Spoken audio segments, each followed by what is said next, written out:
ونستغفره ونؤمن به ونتوكل عليه ونعوذ بالله من شرور أنفسنا ومن سيئات أعمالنا من يهده الله فلا مضل له ومن يضلل فلا هادي له وأشهد أن لا إله إلا الله وحده لا شريك له وأشهد أن محمدا عبده ورسوله أما بعد فإن أحسن الكلام كلام الله وأحسن الهدي هدي محمد صلى الله عليه وسلم وشر الأمور محدثاتها وكل محدثة بدعة وكل بدعة ضلالة وكل ضلالة في النار.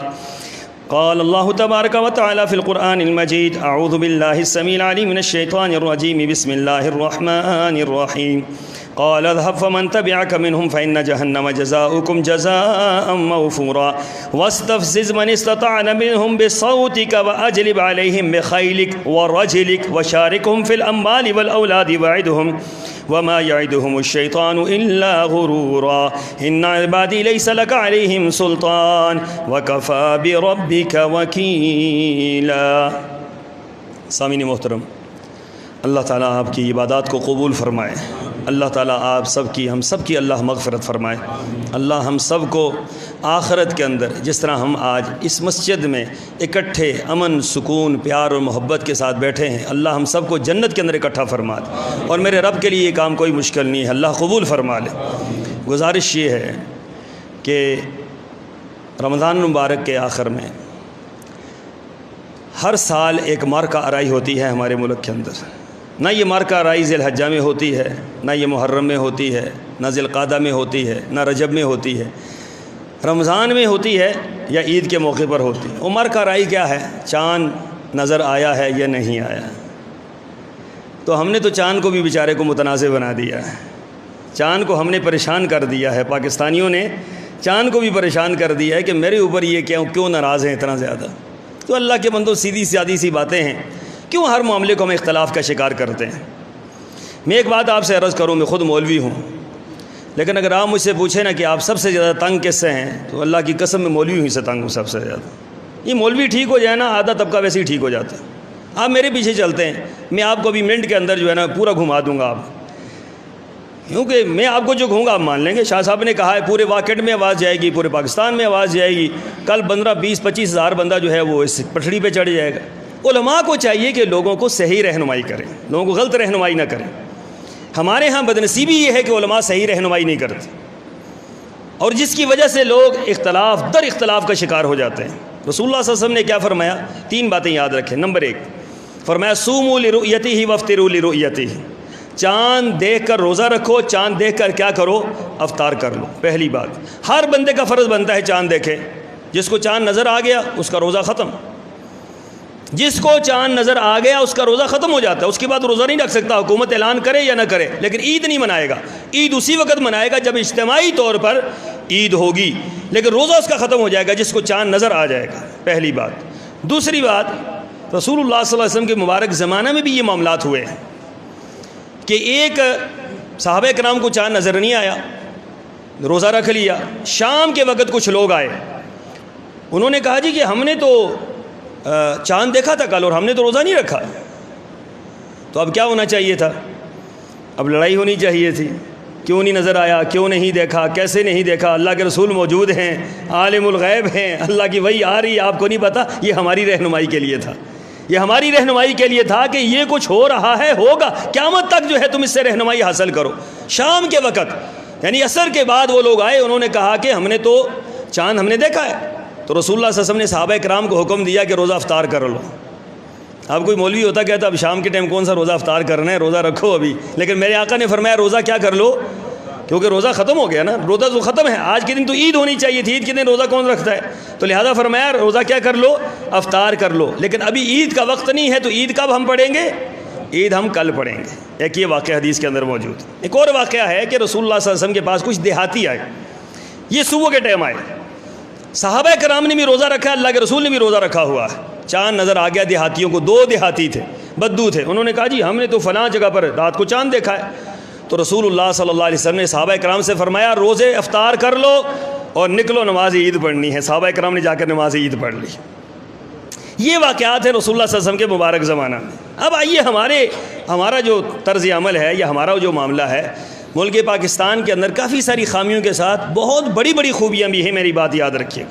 وہ خوبی ایک یہ ہے کہ ہماری حکومتوں نے کچھ دین کے معاملات اٹھائے ہوئے ہیں، ان میں سے ایک رویت ہلال کمیٹی بھی ہے کہ رویت ہلال کمیٹی بنا دی، علماء کرام کی کمیٹی ہے، اس میں سپارکو والی بھی ہوتے ہیں، محکمہ موسمیات والی بھی ہوتے ہیں، نیوی کے لوگ ہوتے ہیں، بڑی بڑی مشینیں اس میں ہوتی ہیں، میں خود اس کمیٹی میں رہا ہوں، تو اس میں بہت اچھے طریقے سے شہادتیں اکٹھی کی جاتی ہیں۔ اور آپ کو بات بتائیں کہ یہ شہادتیں ایسی نہیں ہوتی کہ کوئی بندہ کہے میں نے چاند دیکھا ہے تو کہ جی دیکھ لیا بس بات ختم ہوگی، اس طرح شہادتیں نہیں ہوتی۔ شہادت کے لیے کرائٹیریا ہے، باقاعدہ اصول اور ضابطے ہیں۔ جو بندہ کہتا ہے میں نے چاند دیکھا ہے، اس بندے کی تحقیق ہوتی ہے۔ یہ جو کہا جاتا ہے نا کہ چاند بہت لیٹ انہوں نے اعلان کیوں کیا، تو اللہ کے بندو شہادتیں لیٹ اکٹھی ہوتی ہیں۔ شہادتیں صاف کرتے کرتے، ان کو کلیئر کرتے کرتے بہت لیٹ ہوتا ہے معاملہ۔ یہ تو ان کی مہربانی ہے کہ بہت جلدی کر دیتے ہیں اعلان، ورنہ جو ہمارے حالات ہیں تو فجر کے ٹائم اعلان ہوتا ہو تو پھر بھی ٹھیک ہے، اگر فجر کے ٹائم اعلان ہو اگلے دن بھی اعلان ہو تو پھر ٹھیک ہے۔ میں جو حدیث آپ کو بیان کر رہا ہوں، جب چاند دیکھ لیا تو بات تو ختم ہو گئی۔ تو یہ شہادتیں اکٹھی ہوتی ہیں۔ اب شہادتیں جب اکٹھی ہوتی ہیں تو ان شہادتوں کو پرکھا جاتا ہے۔ اس بندے کو جو کہتا ہے میں نے چاند دیکھا ہے، مثلا یہ بچہ کہتا ہے میں نے چاند دیکھا ہے، تو اس کو مسجد میں بلایا جائے گا۔ مسجد میں بلا کر ان کا اپنا طریقہ ہے، اگر یہ جائز ناجائز الگ مسئلہ ہے۔ وہ کہتے ہیں قرآن پہ ہاتھ رکھ کے بتاؤ کہ تم نے چاند دیکھا ہے۔ وہ کہتا ہے قرآن پہ ہاتھ رکھ کے کہتا ہوں میں نے باقاعدہ طور پر عید کا چاند، ایسا نہ ہو پچھلی عید کے بارے میں کہ پچھلی عید میں دیکھا ہے، ابھی دیکھا ہے، ابھی دیکھ کر آیا ہوں، اس وقت میں دیکھا ہے، ساری قسمیں اٹھاتے ہیں۔ اچھا پھر ایک اور بھی ہمارے ہاں بات بڑی دلچسپ چلتی ہے، ہم لوگ پاکستانی لوگ ہیں، کھلے دماغ کے لوگ ہیں، تو انہوں نے کہا یار یہ ہو سکتا ہے قسم بھی اٹھا لیں، یہ قرآن بھی اٹھا لیں۔ وہ ایک بڑی دلچسپ بات مولویوں نے نکالی ہے۔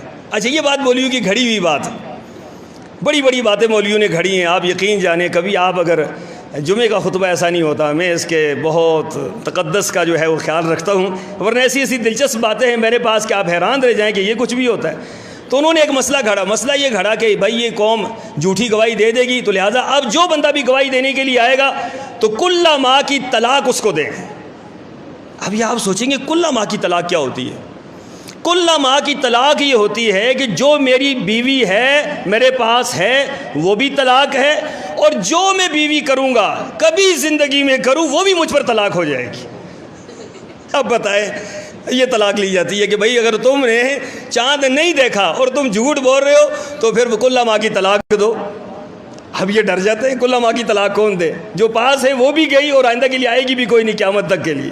یہ مسئلہ گھڑ لیا، اس کو طلاق فضولی بھی کہا جاتا ہے۔ اس کو طلاق فضولی بھی کہا جاتا ہے کہ فضول طلاق ہے یہ۔ کوئی بندہ یہ بات کہہ دے جو بیوی میں کروں گا طلاق ہے، اب جب کرے گا طلاق ہے، بھائی نکاح سے پہلے طلاق کیسے ہوگی؟ نکاح سے پہلے طلاق کہاں سے ہوگی مجھے یہ بتلاؤ؟ کیسے کیسے مسئلے گھڑے ہوئے، ایک عورت آپ کے نکاح میں نہیں ہے تو طلاق کہاں سے ہوگی مجھے یہ بتلاؤ؟ آپ دیوار کو طلاق دے رہے ہیں، کس چیز کو آپ طلاق دے رہے ہیں؟ تو یہ مسئلے انہوں نے گھڑے، لیکن جن کے لیے گھڑے ہیں میرے خیال میں ان کا مزاج ایسا ہے تو ان کے لیے انہوں نے گھڑ کر یہ مسئلہ پیش کر دیا کہ جناب جو بندہ گواہی دے گا اس کے لیے یہ ضروری ہے کہ وہ آ کر کہے کہ کل ماہ کی طلاق میں دیتا ہوں اگر میں جھوٹ بولوں، تو لہٰذا اس طرح گواہی اکٹھی کی جاتی ہے۔ پھر کچھ ٹیکنیکل شواہد ہوتے ہیں، مثلا کوئی بندہ کہتا ہے میں نے یہ تصویر بنائی ہے، تو تصویر کو دیکھتے ہیں کہ یہ تصویر کہیں پرانی تو نہیں ہے، اس کی تمام ٹیکنیکل وجوہات کو دیکھتے ہیں۔ مووی بناتے ہیں، اس کی تمام ٹیکنیکل وجوہات کو دیکھتے ہیں۔ ان ساری وجوہات کی بنا پر بعض اوقات اعلان کیا ہو جاتا ہے؟ لیٹ ہو جاتا ہے۔ نمبر ایک۔ نمبر دو، ہمیں ہر معاملے میں شک سے نہیں گزرنا چاہیے۔ یہ ہمارے ہاں جو میں معذرت ہوا ہوں کہ میں آپ کا تھوڑا سا ٹائم لے رہا ہوں، مسئلہ بہت اہم ہے، اس کی وجہ سے آپ کو میں نے تھوڑا سا بتلانا ہے کہ ہمارے ہاں یہ جنگ ہے مسالک کی۔ پہلے جو ہمارے ہاں رویت ہلال کمیٹی کے چیئرمین تھے وہ تھے، معذرت کے ساتھ میں نام لے رہا ہوں، میں نام نہیں لیتا، وہ بریلوی مسلک سے تھے، تو ہمارے دیوبندی حضرات ان کو نہیں مانتے تھے۔ جب بھی انہوں نے اعلان کیا انہوں نے کہا جی ہم نہیں مانتے، تو انہوں نے اپنی عید کر دی۔ اچھا یہ مسلک کی جنگ چھڑ گئی۔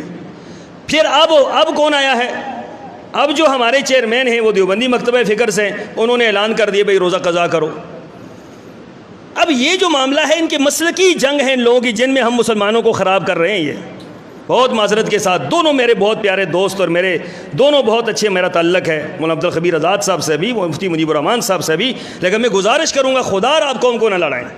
قوم کو کیوں لڑاتے ہیں آپ؟ ہمارے درمیان اختلاف پیدا کر دیا۔ اب جن مفتیوں نے یہ فتویٰ دیا ہے کہ روزہ رکھیں گے، بہت بڑا ظلم کیا انہوں نے، یہ فتویٰ دے کر بہت بڑا ظلم کیا انہوں نے۔ کوئی روزہ نہیں ہے، کوئی قضا نہیں ہے، بالکل چاند نظر آیا ہے اور صریح چاند نظر آیا ہے۔ اور میں آپ کو یہ بتلاؤں کہ تحقیق ہماری بھی ہوتی ہے، ہم نے وہاں کے جید علماء کرام جو ہمارے الحدیث علماء ہیں وہاں پر مختلف علاقوں کے اندر موجود ہیں، ان سے ہم نے رابطہ کر کے کلیئر کیا، انہوں نے کہا جناب بالکل ہم نے اپنی آنکھوں سے چاند کو دیکھا ہے۔ تو ان کی گواہی کے بعد اور ان کی کلیئرنس کے بعد میرے خیال میں کوئی ضرورت ہی نہیں ہے اس موضوع پر بات کرنے کی. لیکن ہمارے ہاں چونکہ میں نہ مانوں والا کلچر ہے تو اس لیے ہم بعض اوقات اچھی بات بھی کسی کی نہیں مانتے. مجھے پھر وہ جملہ کہنا پڑتا ہے شورش کشمیری کا. اس نے کہا تھا اگر یہ لوگ جنت میں جائیں گے تو میں اللہ سے کہوں گا میں جنت میں نہیں جاتا. تو یار ایسے تو نہ کریں. خدا را کوئی اچھا کام کرتا ہے, عمران خان اگر اچھا کام کر رہا ہے تو کرنے دو بھائی. حکومت اچھا کام کرتی تو خدا را کرنے دو. اچھے کام کی تحسین کرو اور برے کام سے بچنے کی اللہ تعالیٰ سے دعا مانگو, اپنے لیے بھی ان کے لیے بھی. حکمرانوں کے لیے ہمیشہ اچھی دعا کرنی ہے. میری بات یاد رکھنا, اس بات کو کبھی غلط نہ لے کے جانا. میں سیاست کو یہاں گناہ سمجھتا ہوں, یہاں کہنا میں سیاسی بات نہیں کرتا, بالکل دین کی بات کرتا ہوں کہ رسول اللہ صلی اللہ علیہ وسلم نے فرمایا حکمرانوں کے لیے اچھی دعا دو. اگر ان کی اچھی دعا دو گے وہ اچھے کام کریں گے, اس کی خیر تم تک پہنچے گی.